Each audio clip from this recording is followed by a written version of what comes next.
If you've never been here, Japan conjures up an image of futuristic urbanscapes, automation, sushi masters, bustling with people who cohabitate in a symbiotic space where both deep cultural respect and a thrust for anything creative thrive off each other. This is one side of Japan, but it's not where I'm going. I'm here to experience rural Japan. A charming landscape of mountains, coastal towns, and farms where life has been the same for centuries. These are the places only grazed by modernity, where there are no expectations to cloud my adventure, and there is only discovery. Hidden in plain sight reside the most welcoming people, eager to share their deep appreciation for nature and willing to aid me in my attempt to discover a truly less traveled, authentic Japan.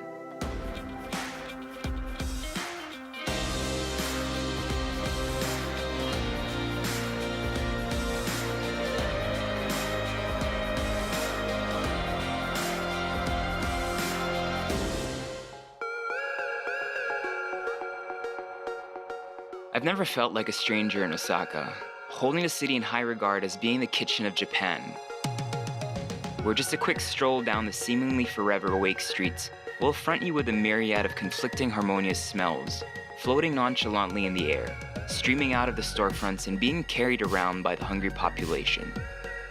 Large neon signs depicting ingredients which the restaurants below specialize in, the constant chiming bells from pachinko parlors, and the palpable energy of a young local scene make this one of my favorite places in Japan.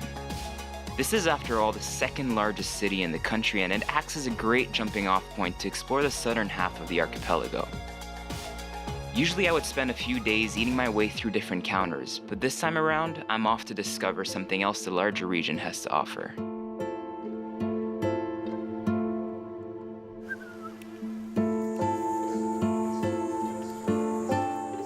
Our first stop is the city of Sasayama, a sleepy town with no skyscrapers, preferring old-style low-rise architecture. Sasayama is the perfect introduction to the vibe of rural Japan.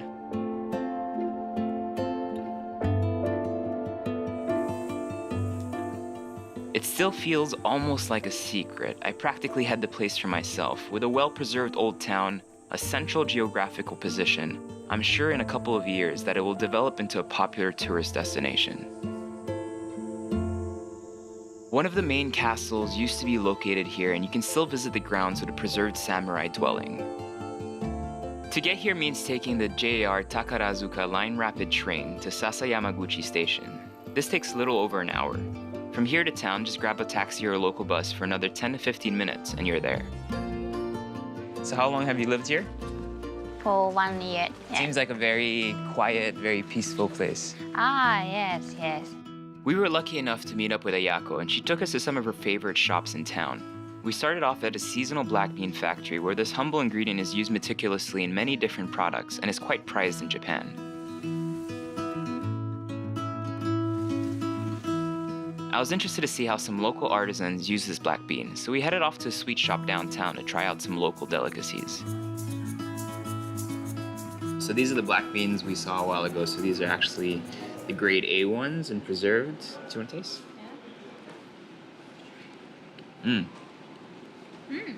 Very tasty. Nice and starchy, lots of flavor, and you can really kind of taste it coming out. So, in front of us, we have two types of dishes. We have the mochi with the black beans, right?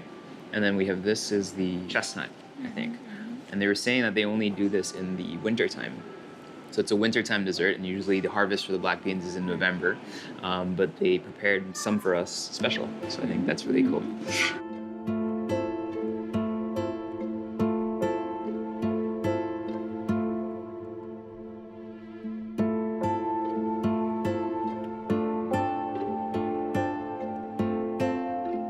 Where are we today? What is this place?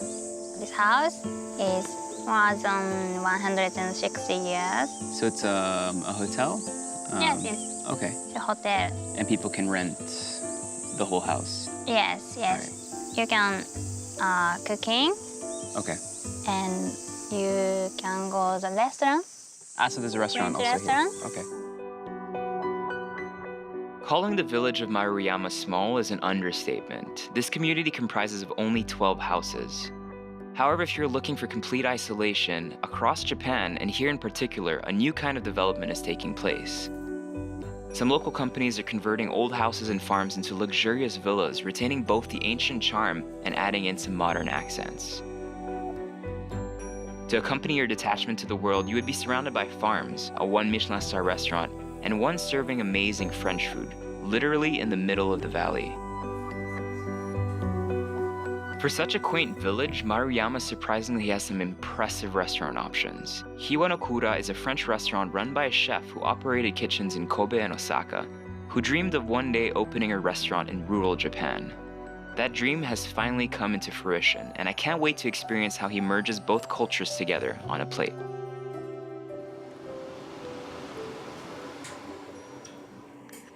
That is absolutely delicious. I love the integrity of the food and how it's kept so respectful of the ingredients.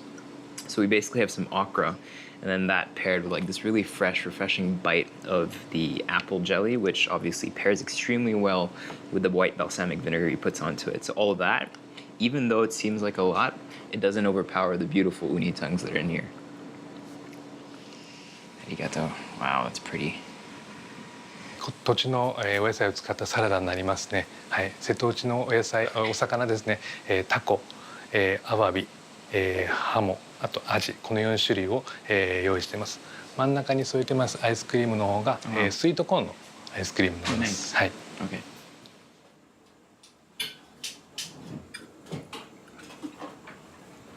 That ice cream is delicious. That's so good. So what kind of fish is this? 魚、瀬戸内淡路島で揚がりましたマナガツオと申しますお魚になります。はい。下には、焼きナスですね。真っ黒に焼いたおナス。それを、できるだけ水にさらさずに、皮をむいたジューシーなものになります。あとソースの方が、万願寺シシトウ、あとドライトマト、はい、バルサミコのソースになります。はい。ありがとう。So this is a butterfish on top of these beautifully smoked aubergines and sun-dried tomatoes and peppers, a balsamic vinegar sauce. And it's so light, but it has such straightforward, like savory flavors that I think are amazing. All right, so this is the meat course, the one I've been waiting for. I'm absolutely in love with this, and it looks gorgeous. Usually with Wagyu, obviously, you always expect like a lot of fattiness and a lot of kind of fat in between the meat, but then since this is a cut from the rump, it's actually looking quite lean, which is what I like. But it still has that distinctive, buttery, kind of soft texture of a Wagyu, which I'm in love with, obviously. And as I said a while ago, just the integrity is kept so great here. And I think that's what is so beautiful about Japanese cooking and these kinds of restaurants in the middle of nowhere, is that people are really kind of intimate in terms of their ingredients. They know where they come from, and they probably know the farmers and have relationships with those farmers as well. I could picture myself staying here over a couple of days, just interacting with the people, helping them tend the land, tasting their local produce, going to bed with the setting of the sun, and waking up to long walks at its rising, benefiting from a simplicity that I so eagerly look for in today's chaotic daily pace.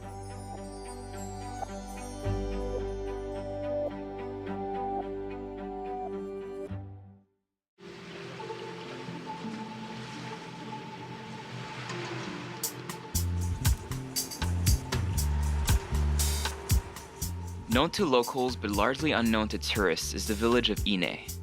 These clear emerald waters are rich with marine life, and the village of Ine was clearly built by fishermen.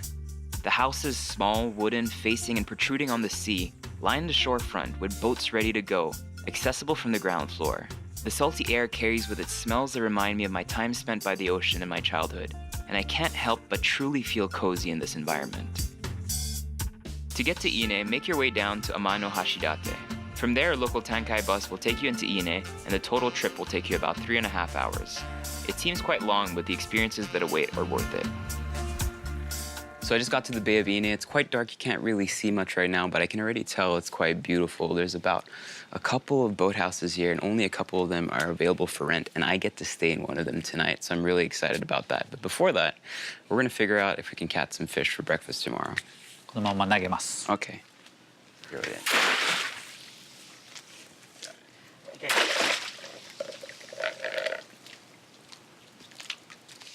All right, so now all we have to do is wait till tomorrow morning and hopefully we catch something. We'll see. My very first thought when I got to Ine was, will I be able to stay in one of these boathouses? And luckily enough, close to 13 and counting are being redeveloped for guests. From a rough seafronting sturdy exterior, you are surprised by the polished interiors with a happy odor of fresh wood, contrasting from the coastal smells.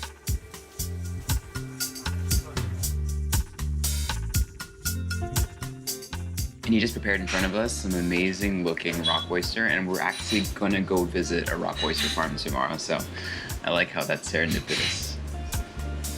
These are massive. I've never seen oysters this big.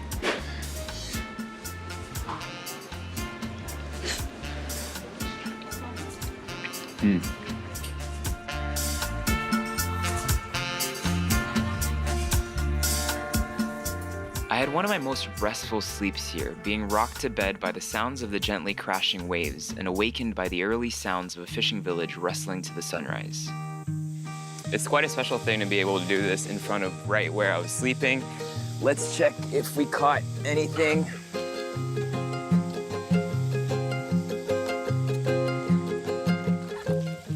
Oh, we have a couple. Ine is facing the water, so taking in this village must be done through a water taxi. With about 230 houses on the bay, the oldest one being over 150 years old, it's nice to see this way of life being preserved, and I can only hope that this continues on for generations to come. I was driven around by Captain Kura, who used to run an oyster farm in the area when he realized that the business could become lucrative. He has now passed on this tradition to his son, but since we were in the area and he knew that I loved seafood with a specific bias towards oysters, he was kind enough to pull up a line and let me try one. Oh, wow. So these are the cleaned ones. もうこれだけでしょうか。この岩牡蠣はね、夏場に身が入る牡蠣なんです。日本ではね、冬場の食べる牡蠣、真牡蠣いう牡蠣があるんですけど、これはまた岩牡蠣でね、夏場にこんなふうに身が入る牡蠣なんです。4、5、6、7、8、8月末ぐらいまでね、食べれる岩牡蠣。And how long does it take to be big enough for us to eat? これね、生食用で専用でやってるんですけど、3年から4年。でこれがね、2年半なんです。So rock oysters originally come from clusters of rock, but farming it like this must be better for the environment? 前はね、天然の岩牡蠣が岩牡蠣って岩についてるんです。だけどもうそういうのも成長が悪いんで、取り尽くすともうなくなるんで、でこういう今日本ではこういうね、人工的に育成牡蠣ってね、こんな養殖ですね。そんなのが今こう技術が確立してるんでこんなのやってます。もう天然はね、もう取り尽くすとなかなか育たんのね。これは言うたように3年から4年できますけど、岩牡蠣はね、8年から10年ぐらいかかるんです。この大きくなるまでね。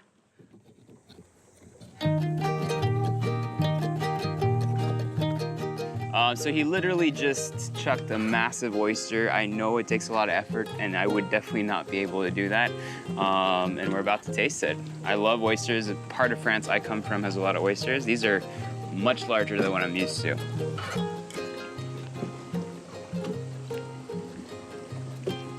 They're good. Oishi. Nice and salty. And they're not as sweet as what I expected, but they're really salty and briny, which is really nice as well, and just nicely refreshing. I could eat a couple of these easy. こじんまりしたのやとか綺麗に並んで、テレビとか映画のロケ地になった場所。ちょっと雰囲気やっちゃうね、このところ。まあ日本でもね、この海ギリギリにこの建物だってギリ珍しいんで、もう外国の方もこうして来られてますね。日本のテレビ局もしょっちゅうロケに来てね、この船もよく使ってもらうんですけどね。よくこの映ってる場所、この辺りが。Sometimes you just have to slow it way down, and it seems like this is the ideal place to do it. Ine was full of surprises, from an amazing counter restaurant serving fresh seafood from its backyard, to quaint coffee shops and small izakayas. Your days wouldn't necessarily be filled with activities, but definitely complete with relaxation, good food, and an overwhelming sense of peace.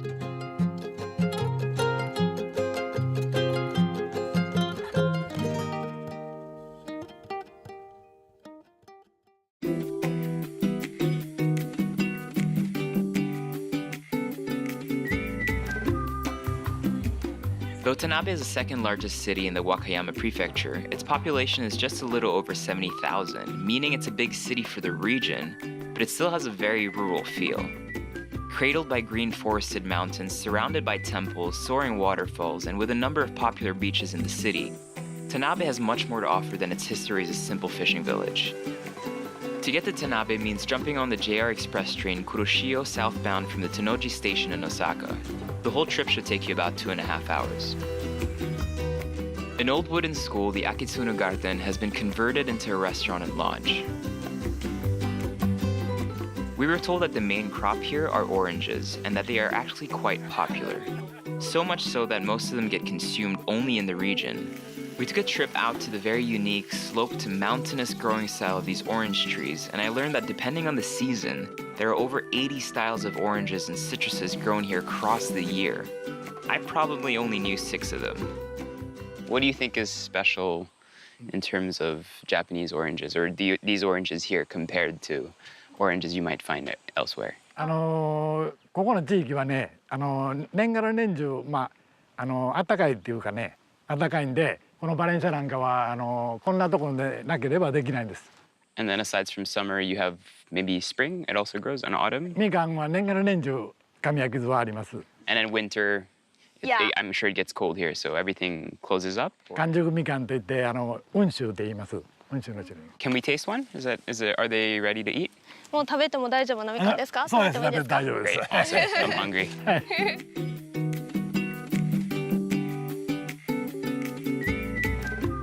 Once I tasted the sweet oranges and had a sip of the sweetest mandarin juice, I just had to find out how they used it. And one of the cooks was kind enough to show me her quick recipe for a delicious jam. This particular one is so popular, she makes close to 800 of them in a week during the peak season. I love being around people who are so passionate about their work and their produce. As a thank you, I wanted to show them what I've experienced over the last couple of days through food and see if I could pair their sweet oranges with a savory dish.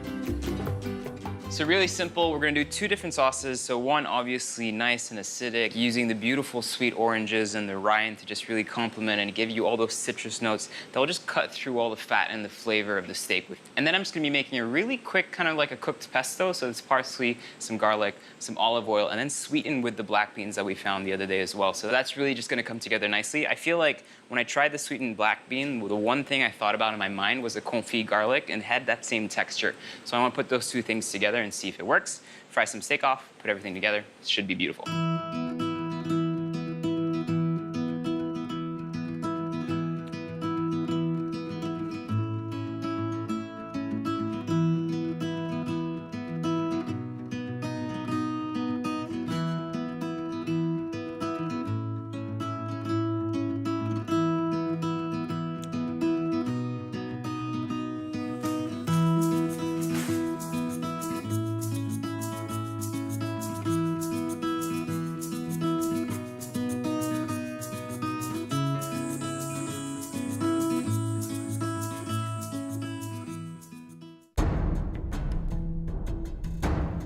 Japan is well known for its martial arts traditions, and Aikido, though a newer discipline, is one I've been excited to try. Tanabe just happens to be the birthplace of this art. The head of the dojo is Master Gomita. He is one of the original students of Aikido's founder Morihei Ueshiba, and though he is in his older years, he still looks like he could throw me around skillfully. He has now passed on the tradition to his son, who let me join in on one of his classes. I can't say I was the most graceful, but I definitely learned a few moves that I'll continue to work on. The respect that you can feel in the room for the master is absolutely amazing, and people don't say anything. I was the only one kind of fumbling around in words. Overall, great. I would highly recommend if people can try it. And it's probably a sport that I would love to take up. Eating at a temple is wholly connected to Zen and spirituality. In most cases, a temple is taken care of by the community who surrounds it. To make sure that it is well kept and that the monks keep practicing their faith, it's a team effort. This particular temple has an interesting setup. One of its monks seems to be pretty handy in the kitchen, and he prepared for me one of the best meals I've had, respecting the Buddhist way of eating. So one of the bases of Buddhist cooking is that you can't actually use things like onions and garlic either, because the thought process behind that is that those flavors are overpowering and you can't focus on the true and natural flavor of the ingredients. It makes a lot of sense, especially now in modern cooking. A lot of chefs are doing that. See, I always tell people I would never be able to go full vegan, but if you had access to food like this, I think it would be pretty easy. Wow.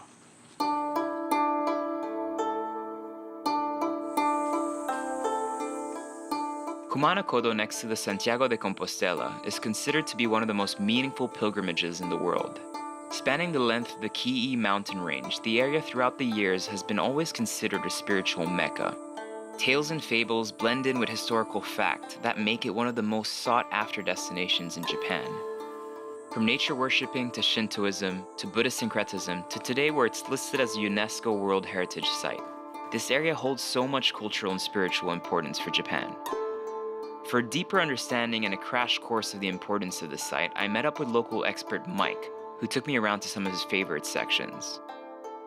Typical Japanese people may just come and the experience just arriving is sort of a purification. They'll go up and they'll make a traditional type prayer in front of the shrine, like you said. Yeah.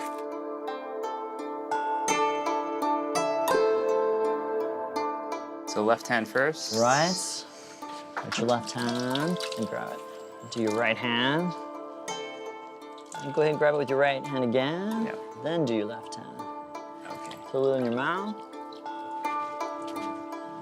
Wash your hand again, purify it, and then purify the stick. Okay. There you go. Now I feel pure. Yeah, now we're ready. Though I would have loved to pack up my things and traverse one of the 5 pilgrimage routes by foot over a span of about 7 days, stopping by many temples and shrines along the way, I just didn't have the time.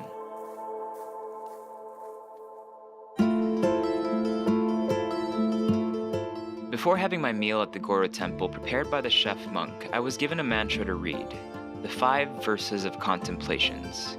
The first 2 verses read, We reflect on the effort that brought us this food and consider how it comes to us.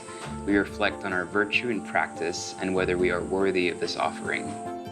No matter how much we progress or evolve, we should always be reminded of what the true essentials are in our lives. It's easy to get lost in the attractive chaos of it all and just lose our way until you finally look up and no longer recognize your surroundings. What this trip taught me was to be in tune with my environment. Whether it be the care of how your food is grown, to the skilled hands that prepared it, to the ideology supporting it all. Be in touch with the people around you. No matter how limited your time, try to build lasting relationships. Stop and take your time to simply do nothing. Be idle in yourself, but not in your mind. It's no wonder that the basis of most religions start with the belief and reverence of nature. Not everything needs to be quick, efficient, and experienced right now. Authenticity happens when you allow yourself to breathe, lose expectations, and just bask in the moment. If you're only going to do it once, take it all in. Let yourself be carried by the currents of the river, surf the waves of the ocean, and let your whims be taken by the chimes in the wind.